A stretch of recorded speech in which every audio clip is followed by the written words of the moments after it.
the last 7 years, I've traveled the world hosting a TV show in which I've covered over 100 different jobs, gigs, and professions.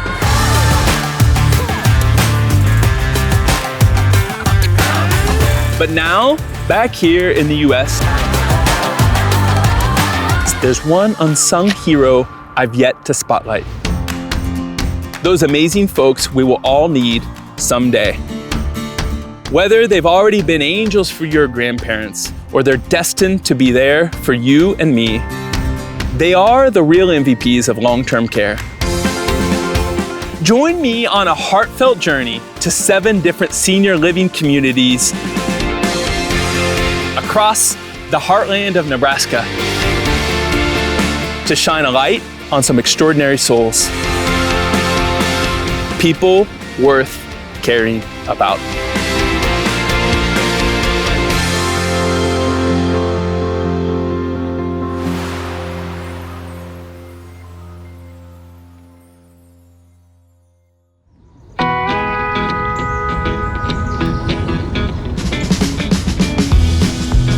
I'm excited because it's my first time in a Good Samaritan building.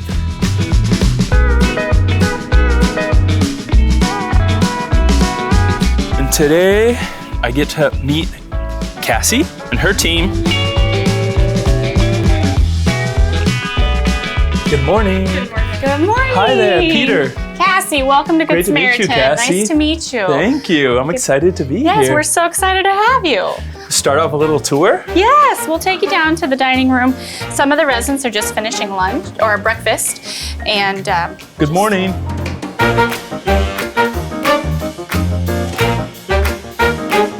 Tell me what you would say is your guys' distinctive identity, or what makes you all special. I would say inclusion with the community.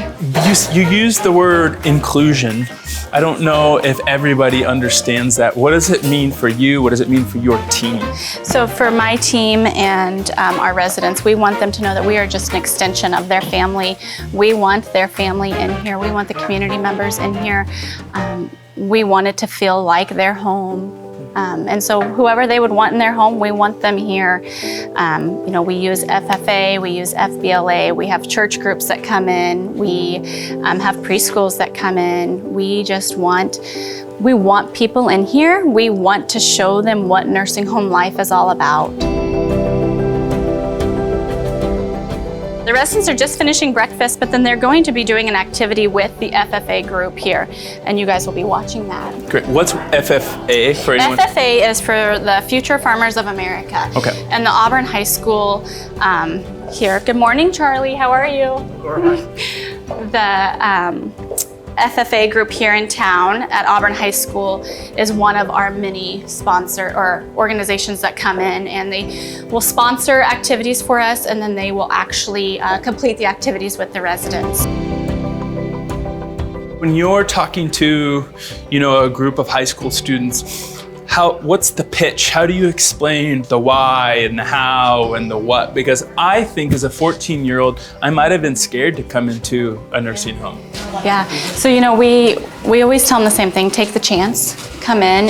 It could be your Sunday school teacher, it could be your coach from sporting events. I feel that for us to expand the workforce in Nebraska, we need to be reaching out to those younger individuals to make it less scary to walk into a nursing home.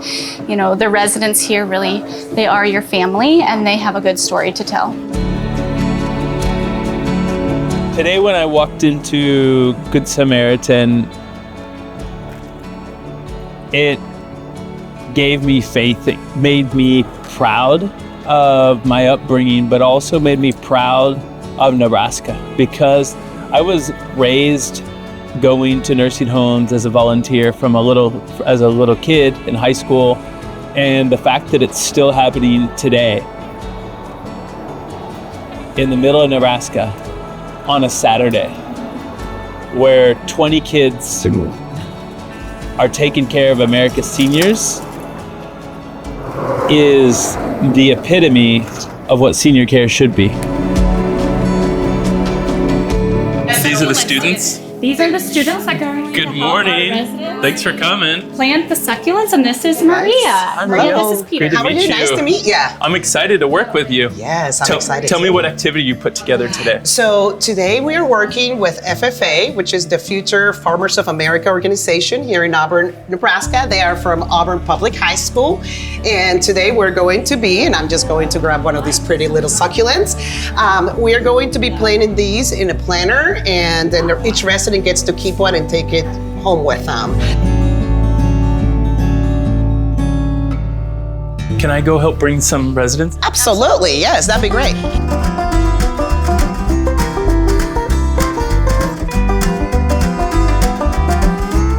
By the window over there in front of Mia Gertis. Mia, raise your hand. There you go. I love your top. That's beautiful blue.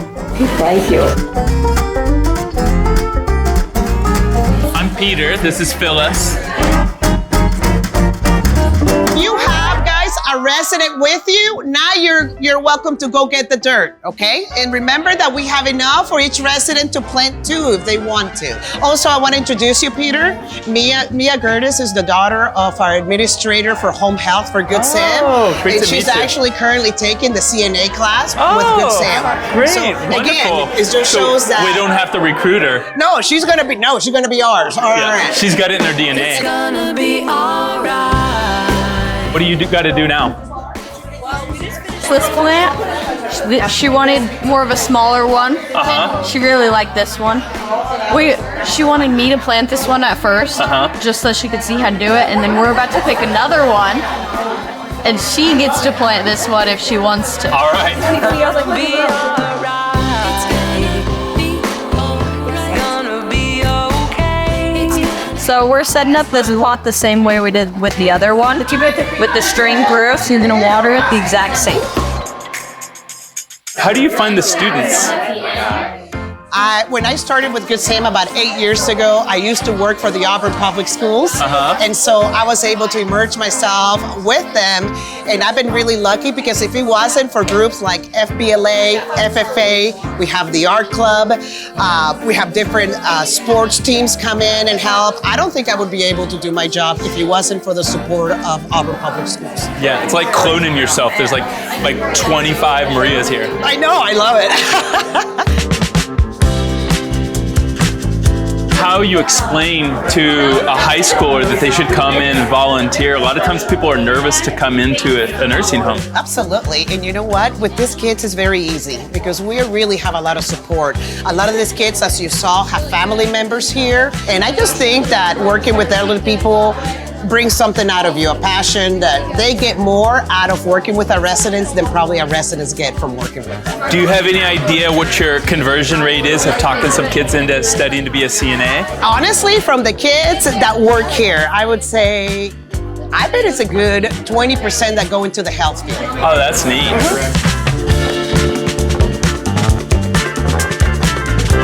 Are you gonna put this in your room? Yeah, I probably will. And I got a couple daughters, and then I'll be like plants, so I might plant it in one. I have never seen so many kids in a nursing home. How is it for you to have high school students come in here and work with you? It's nice. It's nice. Yeah. It's really nice to have kids. Yeah. And she's just like a kid to me too, instead of an aide. She's an aide? Yeah, she's Yeah? a CNA. How long have you been working here? October 2022. What was your name? Tessa. Tessa. Why did you become a CNA? Oh, well, before this, my grandpa actually went on to hospice and he passed away with cancer, and I took care of him at home. And so I kind of like doing the hands-on work. Marked your life? Yep. And how is it for you? Why do you continue to be a CNA? What? I like working with all these residents and just like doing all the hands-on stuff and interacting and doing all the activities. And How old are you? 17. I would not say that's normal for an average 17-year-old in the U.S.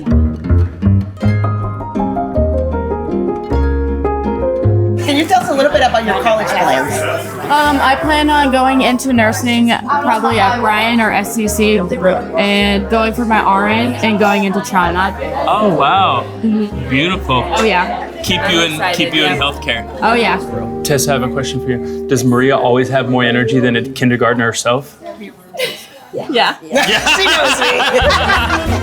All the time. If I meet her in the hall or something that I can get to something, she'll go do it for me. That's nice. Or get it for me or something. Most of the time, right? When I don't forget, because remember, sometimes I forget too. Time you do it. The day was a cool mix because we did gardening and, flower projects and social projects. When it was cooler in the morning, we did it inside. When it was warmer, we did it outside. The flower was the excuse for young hands and old hands to touch each other and to create a unique relationship that makes this community what Auburn is.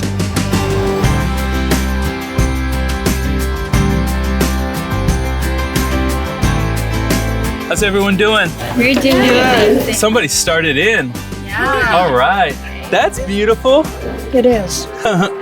This is in honor of my husband. Oh, that's beautiful. I was going to introduce you to Helen. Please do. Hi, Helen. Peter. I'm glad to know you. Likewise. I just love your outfit. Thank you. You look gorgeous. Thank you. I was born and raised in this town. What year were you born? Do you mind me asking? 1922. 1922. Yes. She's 102. 102. We just celebrated her birthday. Are you the eldest here? I'm afraid so. Are you the boss? Does that make you the boss? No. Where is she?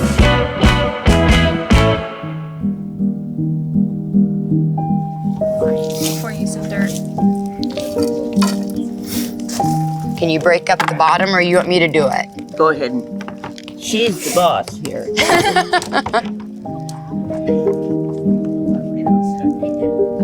Nikki, tell me how long you've been working in long-term care. I have been working in long-term care for 34 years. Wow. I started out as volunteering at a nursing home that my mom was the administrator of when I was 10.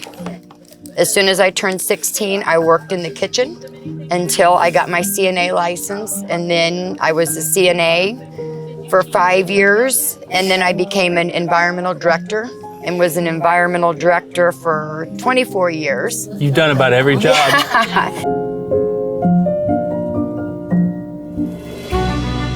Staffing in long-term care has been a challenge for 5 years, 10 years, maybe 20 years. The Good Samaritan doesn't ignore that this is a challenge in rural America, but they work their butts off to solve it. And one of the ways that they do it is a unique way, which is engaging high school kids to make a difference. Reminds me how fragile life is and how to take every day as it is and not one day for granted. Just the word compassion. I've always been a compassionate person, but getting to know these people that are like family, we see them every day more than sometimes you see your own family. Just get in my car and I drive home and it's like, you're thankful for the families. There's just things like that and it just makes you stop and think how fortunate we are. I just want to see that continue. I want to see our residents have a smile on their face when their grandchildren continue to walk through the door, just not with their parents, but to come and help them on a Saturday morning. For me, it's all about relationships, and so building those relationships with them, I hope it's something I continue to do for many more years. Nursing homes aren't as scary as one might think, and there are many different ways that you can help in a nursing home and to be part of a community.